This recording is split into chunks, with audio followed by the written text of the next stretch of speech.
സമാധാന പ്രതീക്ഷകളെ ഇല്ലാതാക്കി വീണ്ടും ഇറാൻ ഇസ്രായേൽ സംഘർഷമെന്ന സൂചന. ഇറാൻ ബാലിസ്റ്റിക് മിസൈൽ ആക്രമണം നടത്തിയെന്നും അത് തടഞ്ഞു എന്നുമാണ് ഇസ്രായേലിന്റെ ആരോപണം. ശക്തമായ തിരിച്ചടിക്ക് ഇസ്രായേൽ പ്രതിരോധ മന്ത്രി ഉത്തരവിട്ടു എന്ന വിവരം വരുന്നുണ്ട്. മെറിൻ മേരി ചാക്കോ വിശദാംശങ്ങൾ നൽകും. ന്യൂസ് ഡെസ്കിൽ നിന്ന് മെറിൻ, ഇപ്പോൾ ഇറാൻ പറയുന്നത് ആ തരത്തിൽ ഒരു മിസൈൽ ആക്രമണവും വെടിനിർത്തൽ കരാറിന് ശേഷം നടത്തിയിട്ടില്ല എന്നാണല്ലോ. എന്താണ് പശ്ചിമേഷ്യയിൽ വീണ്ടും സംഭവിക്കുന്നത്? ഈ സമാധാന അന്തരീക്ഷം എന്നത് വളരെ ഹ്രസ്വകാലത്തേക്ക് മാത്രമുള്ളതായിരുന്നു എന്നാണോ നമ്മൾ കരുതേണ്ടത്, ആശങ്കപ്പെടുന്നത്? വിജയകുമാർ, ലോകം ആശ്വസിച്ച ഒരു നിമിഷമായിരുന്നു കഴിഞ്ഞ നിമിഷങ്ങളെല്ലാം. അതായത് പശ്ചിമേഷ്യയിൽ 12 ദിവസത്തിന് ശേഷം സമാധാനം വരുന്നു എന്നുള്ളൊരു ആശ്വാസ വാർത്തയായിരുന്നു വന്നിരുന്നത്. എന്നാൽ അതിനെയെല്ലാം തകിടം മറിച്ചുകൊണ്ട് ഇപ്പോൾ ഇറാൻ വെടിനിർത്തൽ കരാർ ലംഘിച്ചു എന്നുള്ള ഒരു വാർത്തയാണ് വരുന്നത്.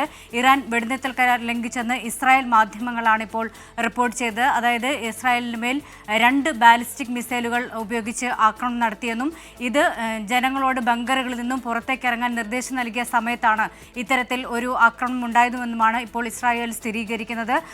മാത്രമല്ല, ഇപ്പോൾ ഇതിന് തിരിച്ചടി നൽകാനായി ഇസ്രായേലിന്റെ പ്രതിരോധ മന്ത്രി ഇസ്രായേൽ കട്സ് തന്നെ നിർദ്ദേശം നൽകിയെന്നുള്ള വിവരവും വരുന്നുണ്ട്.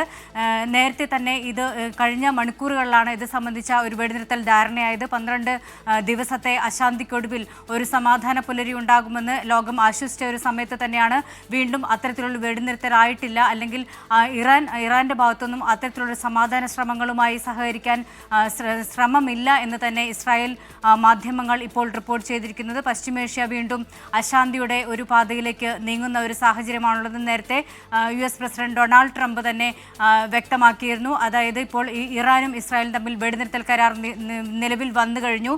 ഈ ഒരു കരാർ ലംഘിക്കരുതെന്നും ആക്രമണം തുടരരുത്, സമാധാനത്തിന്റെ പാത ഇരു രാജ്യങ്ങളും പാലിക്കണമെന്നും US പ്രസിഡന്റ് ഡൊണാൾഡ് ട്രംപ് നേരത്തെ വ്യക്തമാക്കിയിരുന്നു. ഇതിനെല്ലാം ലംഘിച്ചുകൊണ്ടാണ് ഇപ്പോൾ ഇറാന്റെ ഭാഗത്തു നിന്നും ഒരു നീക്കമുണ്ടായിരിക്കുന്നത് തന്നെയാണ് ഇസ്രായേൽ പറയുന്നത്.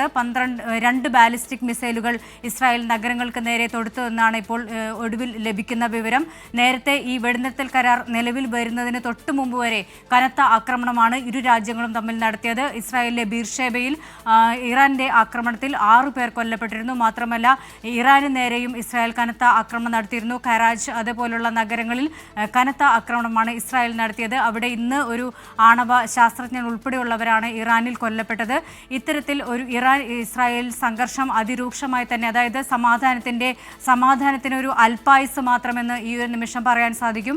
അത്തരത്തിൽ വീണ്ടും ഒരു ആശങ്കയുടെ നിമിഷങ്ങളിലേക്ക് പശ്ചിമേഷ്യ നീങ്ങുകയാണ്. ഇപ്പോൾ ഇറാൻ വെടിനിർത്തൽ കരാർ ലംഘിച്ചു എന്ന് ഇസ്രായേൽ പറഞ്ഞിരിക്കുന്നു. അതിന് കനത്ത തിരിച്ചടി നൽകാൻ ഇസ്രായേൽ പ്രതിരോധ മന്ത്രി ഇസ്രായേൽ കട്സ് തന്നെ നിർദ്ദേശം നൽകിയിരിക്കുന്ന ലോകത്തെ ആശങ്കയിലാക്കിക്കൊണ്ടുള്ള ഒരു വാർത്ത തന്നെയാണ് ഇപ്പോൾ പുറത്തു വരുന്നത്. വിജയകുമാർ, ഇറാൻ സ്റ്റേറ്റ് മീഡിയ പറയുന്നത് അത്തരം ഏതെങ്കിലും മിസൈൽ ആക്രമണം അവരുടെ ഭാഗത്തുനിന്ന് ഉണ്ടായിട്ടില്ല എന്നാണ്.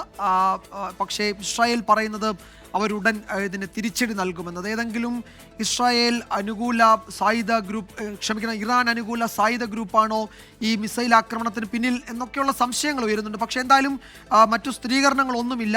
സമാധാന കരാർ അല്ലെങ്കിൽ അത്തരം ഒരു ധാരണ നിലവിൽ വന്ന മണിക്കൂറുകൾക്കുള്ളിൽ തന്നെ വീണ്ടും ഒരു ആക്രമണം, അതിന് തിരിച്ചടി നൽകുമെന്ന ഇസ്രായേലിൻ്റെ പ്രഖ്യാപനമൊക്കെയാണ് വരുന്നത്. പശ്ചിമേഷ്യയെ വീണ്ടും ആശങ്കയിലാക്കുകയാണ് ഈ പുതിയ സാഹചര്യങ്ങൾ. മെറിൻ മേരി ചാക്കോയാണ് വിവരങ്ങൾ നൽകിയത്. ന്യൂസ് ഡെസ്കിൽ നിന്ന്.